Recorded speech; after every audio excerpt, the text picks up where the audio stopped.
પોરબંદર જિલ્લાના કાટેલા ગામે એક બંધ મકાનના ફળિયામાં ગાંજાના પેકેટ છુપાવવાના મામલે પોલીસે એક શખ્સની ધરપકડ કરી છે, જેમાં એલસીબીની તપાસમાં શખ્સે ગાંજા છુપાવ્યો હોવાનું કબૂલ કરતા તેણે ઝડપી લઈને મિયાણી મરીન પોલીસને સોંપવામાં આવ્યો છે।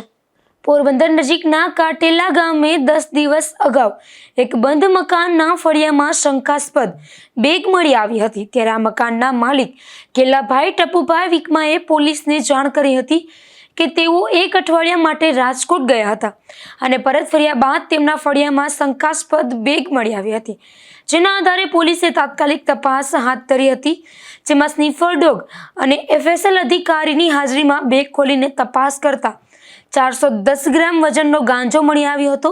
ગાંજાના 5 પેકેટ મળી આવતા પોલીસે તેની અંદાજિત કિંમત ₹2,70,500 હોવાનું જણાવ્યું હતું અને અજાણ્યા શખ્સ સામે ગુનો નોંધી તપાસ હાથ ધરી હતી।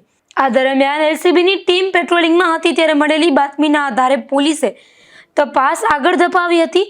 પોલીસને માહિતી મળી હતી કે કાટેલા ગામની જોગમાયા હોટલવાળી ગલીમાં રહેતા જય ઉર્ફે જયુ વિપુલ ગોરસેરાએ આ ગાંજો છુપાવ્યો હતો, જેના આધારે પોલીસે આરોપીને કાટેલા બસ સ્ટેશન પાસેથી ઝડપી લઈ પૂછપરછ હાથ ધરી હતી। પૂછપરછ દરમિયાન આરોપીએ ગાંજો છુપાવ્યો હોવાની કબૂલાત આપ્યાનું પોલીસ તપાસમાં સામે આવ્યું છે।